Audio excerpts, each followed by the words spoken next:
አስቸኳይ መልእክት ከገዳም አባቶች፣ 4ቱ ከተሞችም ተጠንቀቁ ተብላችኋል። ይህ መልእክት ግን የኢትዮጵያ ኦርቶዶክስ ተዋሕዶ ልጆች ትንቢት አይደለም። እየሆነ እየተደረገ ስላለው የሚያስፈራው ነገር ነው አባቶች መልእክት የላኩት። ይህ መልእክት በሀገር ውስጥ ያሉትን ኢትዮጵያውያንን ያስጠነቅቃል። በተለይም በአማራ ክልል ያሉትን ኦርቶዶክሳውያን ምዕመናን፣ በተለይ ደግሞ በ4 ከተሞች የሚገኙትን ምዕመናን ተጠንቀቁም ይላል። በተጨማሪም በውጭ ሀገር ያላችሁትን ደግሞ 3 ምክሮችን ሀገር ቤት ላሉት ኦርቶዶክሳውያን ምከሩ ይላል መልእክቱ።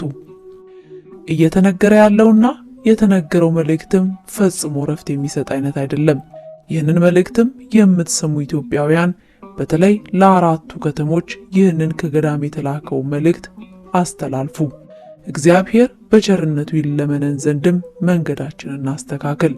የኢትዮጵያን ትንሣኤዋን እንጂ ጥፋቷን እንዳያሳየን፣ የቤተ ክርስቲያናችንንና የወገናችንን መከራ እንዳያሳየን በጽናት እንጸልይ። ሁላችንም ንስሐ እንግባ።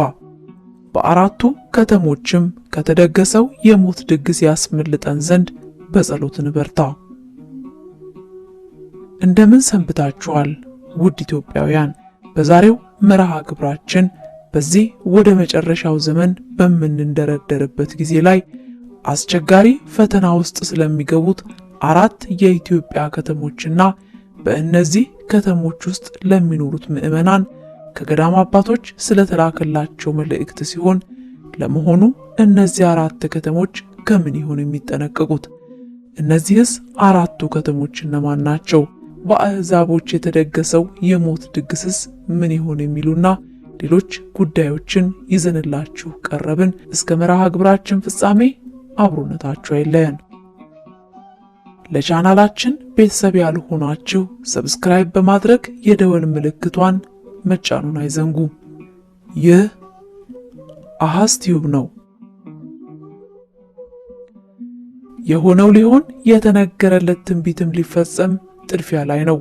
ዳሩ ግን መጨረሻው መቃረቡን እንደ ሰው ልጅ ዕድሜ ምድርም ጊዜዋን ጨርሳ ልትጠናቀቅ መሆኑን የተረዳና ያስተዋለ የለም። ምድር ሲያበቃላት የሰው ልጅም የምድር ጊዜው ማብቃቱን የተረዳ የለም። በዚህ ወደ መጨረሻው ዘመን በምንንደረደርበት ወቅት ላይ እየሰማንና እየሆነ ያለው እጅግ ያስፈራል። የኢትዮጵያ መከራ እየቀረበ ነውና አብዝተን እናልቅስ፣ እንጸልይ። የሀገረ ኢትዮጵያም የመከራ ዘመን ከጀመረ ቆይቷልና አሁንም እየባሰ እየከፋ ይሄዳል። ንስሐ ያልገባን ንስሐ እንግባ፣ የገባን ደግሞ ከጎዳናው እንዳንሰነካከል አብዝተን እንጸልይ። ከልባችን ተጸጽተን ወደ ላይ አንጋጠን እናልቅስ። የአሕዛብና የእነሱ የበላይ በሆኑት አጋንንት ማላገጫና መጫወቻ እንዳንሆን በተለይ ስለ ቤተ ክርስቲያናችን፣ ስለ ታላቋ ሀገራችን፣ ስለ ወገኖቻችን አልፎ ተርፎም ስለ ራሳችን ብለን ንስሐ እንግባ፣ እንጸጸት። ከፊታችን ካለው ከሚመጣብን አስከፊ ጊዜ ለማምለጥ ስንልም ከመቼውም ጊዜ በላይ ልንነቃ ልናስተውል ይገባል።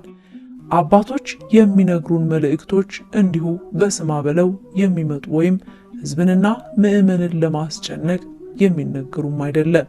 በታላላቅ ቅዱሳን መጻሕፍት ላይ የሰፈሩትን ኃይለ ቃላት አመስጥረው እንዲሁም ለነነዌ ሕዝቦች የቁጣዬን ዜና አድርስ ተብሎ እንደተላከው ነቢዩ ዮናስ እግዚአብሔር ለአባቶቻችን የሚገልጥላቸውን መዓትም ሆነ ምሕረት ለምዕመኑ በሚመጥነው ልክ የሚነግሩት ነው። 4ቱ ከተሞች እንዲጠነቀቁ የተነገረው መልእክትም ፈጽሞ እረፍት የሚሰጥ አይነት አይደለም። ይህ መልእክት ለሁሉም ኦርቶዶክሳውያን ነው፣ በተለይ ለ4ቱ ከተሞች ምዕመናን። ይህ መልእክት አባቶች እንዲህ አሉ እንዲያ ነው ለማለት አይደለም፣ በአይን የታየና በጆሮ የተሰማ ነገር ነው እንጂ። ስለዚህ ልብ ያለው ልብ ይበል፣ ጆሮ ያለው ይስማ፣ እንዲሁም ላልሰማ የሚያሰማ። ሕዝቅኤል በትንቢቱ እንዲህ ብሏል፣ አንተም የሰው ልጅ ሆይ ለእስራኤል ተራሮች ትንቢት ተናግረህ የእስራኤል ተራሮች ሆይ የእግዚአብሔርን ቃል ስሙ በል። ጌታ እግዚአብሔር እንዲህ ይላል፣ ጠላት በእናንተ ላይ እሰይ የጥንት ከፍታዎች ለኛ ርስት ሆነዋል ብሏልና። ስለዚህ ትንቢት ተናገር እንዲህም በል፣ ጌታ እግዚአብሔር እንዲህ ይላል፣ ለቀሩት አሕዛብ ርስት ሆኑ ዘንድ በዙሪያችሁ ያሉ ባድማ አድርገዋችኋል፣ ውጠዋችኋልም።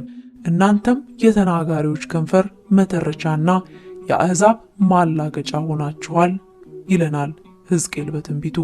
እኛም አላስተዋልነው ይሆናል እንጂ የአሕዛብ ማላገጫ ከሆንን ሰንበት በታልን፣ ግን ማንም የነቃ የለም። አባቶችም በመልእክታቸው የአሕዛብ ማላገጫ ሆናችኋል ነው ያሉን። ግን ይህን ማን አስተዋለ? ማንስ ነቃ ብሎ የቆመበትን ልብ አለ?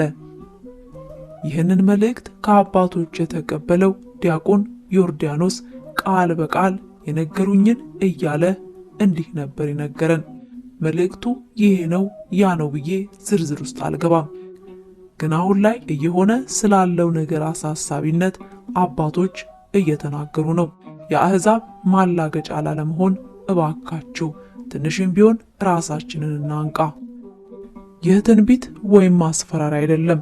ነገር ግን እኛ የአሕዛብ ማላገጫ እየሆንን ስለሆነ የቀረበ እንጂ።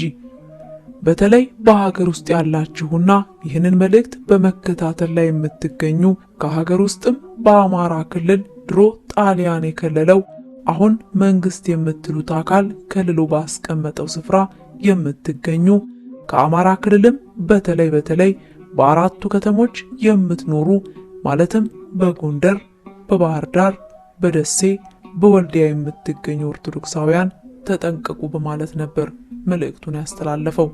ነገሩ እጅግ ያስፈራል። ይህ ነው ያ ነው አልላችሁም። አበውም እንዲህ ብለዋል ብዬም በመዘርዘር አልነግራችሁም።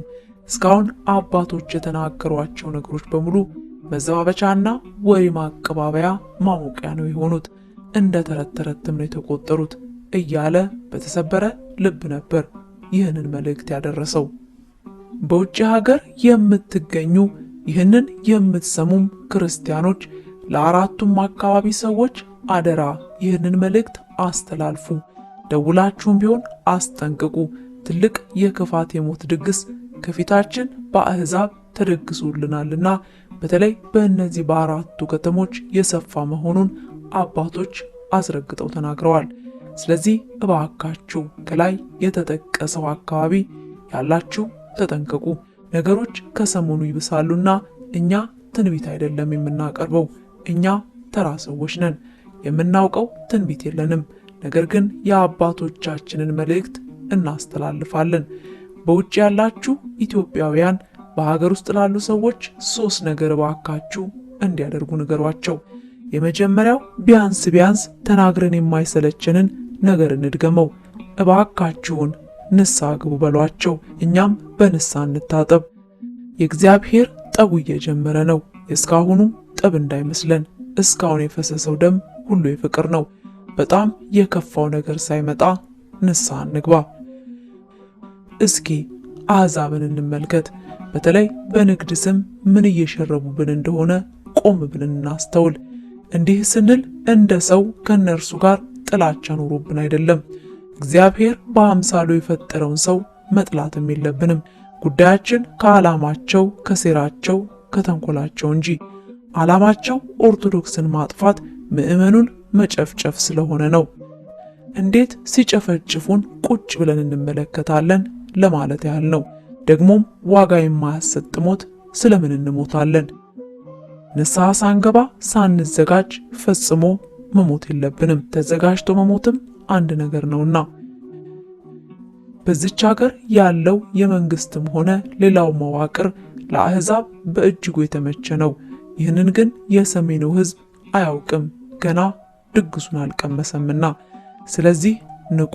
በንግድ ስም እየተከማቸ ያለውን በመጋዘን ምንድነው ብላችሁ መርምሩ በሏቸው። በሌላ በኩል ደግሞ ለሁሉም ነገር ራሳችንን እናዘጋጅ፣ ለመንፈሳዊውም ለስጋዊውም ዓለም። አዎ እኛ ሰዎች ነን፣ እኛ ኢትዮጵያውያን ነን። ከሁሉ በላይ ደግሞ ኦርቶዶክሳውያን ነን። ማንም መጥቶ በቁማችን እንዲጫወትብን ልንፈቅድ አይገባም። ለማንኛውም ነገር ራሳችንን እናዘጋጅ።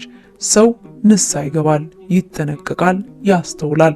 ከዛም ለሞትም ቢሆን ይዘጋጃል። ወንድምና እህቶቼ ሆይ ሳንዘጋጅ ብንሞት ገሃነመ እሳት ነው የምንወድቀው። አሁንም ካልነቃንና ካልተጠነቀቅን የአሕዛብ ማላገጫነታችን ይቀጥላል። ከዚህ ከአሕዛብ ማላገጫነት ለመውጣት ብልህ መሆን ያስፈልጋል። ብልህ ሰው ዛሬን አይቶ ነገን ይተነብያል። ስለ እውነት ብለንም ስለ እግዚአብሔር ፍቅር ብለንም ንስሐ መግባት ያስፈልጋል። ከልባችን መጸጸት፣ ከክፉ መንገድ መመለስ የሚያስፈልግበት ዘመን አሁን ነው። የእግዚአብሔር እርዳታ ካልታከለበት የሚመጣው ነገር ሁሉ በእጅጉ ያስፈራል። ከኃጢአታችንም ተመልሰን እንደ ነነዌ ሕዝብ ራሳችን ላይ አመድ ነስንሰን ለራሳችንም ለምድራችንም ይቅርታን እንጠይቅ። ነገ ንስሐን የሚቀበል ካህንም ላናገኝ እንችላለን። ይህንን መልእክት የመስማት ዕድል የገጠማችሁ ውድ ኢትዮጵያውያን በሙሉ ምክንያት ሳንደረድር ዛሬውኑ ንስሐ እንግባ። እግዚአብሔር መሐሪ ነው። ቁጣውን በይቅርታ መዓቱን በምህረት የሚመልስ አምላክ ነው። ከኛ የሚፈልገው አንድ ነገር ነው። ልባችንን በንስሐ አጥበን ንጹሕ ልብ ይዘን ወደ እሱ መቅረብ ነው። ከዚህ መከራ ምናመልጥባትን ቤተ ክርስቲያን ጠበቅ አድርጎ መያዝም ያስፈልጋል። ንስሐ ገብተን ቅዱስ ሥጋውን ክቡር ደሙን ለመቀበል እንዲያበቃን አምላካችንን እንለምን። አበቃን። ቸርን ሰንብት።